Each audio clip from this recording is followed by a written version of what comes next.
দিনাজপুরের হিলিতে আগাম জাতের আলু তুলতে শুরু করেছেন কৃষকরা। কৃষকরা জানান আবহাওয়া অনুকূলে থাকায় ফলন ভালো হয়েছে, কিন্তু সিন্ডিকেটের প্রভাবে দাম ভালো পাবেন কিনা এ নিয়ে শঙ্কা রয়েছে। তারা বলছেন মৌসুমের শুরুতে বীজ ও সারের সংকট ছিল, যে কারণে উৎপাদন খরচ বেশি হয়েছে। সামিউল ইসলাম আরিফের তথ্য ছবিতে প্রতিবেদন। হিলির মাঠে মাঠে এখন আগাম জাতের আলু তোলায় ব্যস্ত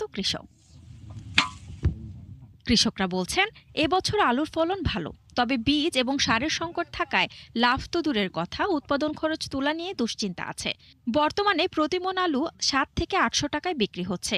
এতে প্রতি বিঘায় আলু বিক্রি হয়েছে ৪২ থেকে ৪৫ হাজার টাকায়। তাদের হিসাবে প্রতি বিঘায় ৫ থেকে ৭ হাজার টাকা লোকসান হয়েছে। এদিকে কৃষকদের এই আলু বিক্রির জন্য প্রতি বছর বসে একটি অস্থায়ী হাট। উপজেলার মাধবপাড়ায় প্রতিদিন এই হাটে প্রায় ৪০ লাখ টাকার আলু বেচাকেনা হয়। কৃষকরা জানান আলুর মৌসুমে এই হাট প্রতিদিন জমজমাট হয়। নাটোর, রাজশাহী, কুষ্টিয়া, সিরাজগঞ্জ এই জেলাগুলোর লোকজন আসে এখান থেকে আলুগুলা নিয়ে যায়। এখানে আলু আগাম আলু হয়, এই জন্য এখানে লোক আসে।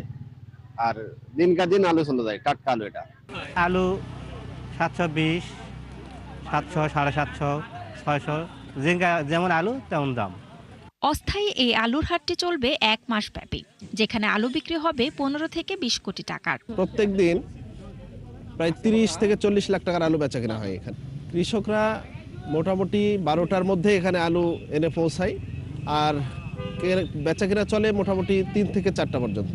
আলুর উৎপাদন বৃদ্ধিতে মাঠ পর্যায়ে কৃষকদের সব ধরনের পরামর্শ দিচ্ছে কৃষি বিভাগ। আমাদের মাঠ পর্যায়ে যে উপসহকারী কৃষি কর্মকর্তাগণ আছেন, তারা আসলে বিভিন্ন সময় কৃষক ভাইদেরকে পরামর্শ প্রদান করে যাচ্ছেন এবং আবহাওয়া অনুকূলে থাকায় আসলে এবছর ফলন অনেক ভালো হয়েছে। দিনাজপুরের হাকিমপুর উপজেলায় এবার আগাম জাতের আলু চাষ হয়েছে ১৫০ হেক্টর জমিতে। শান্তা ইসলাম, ৭১।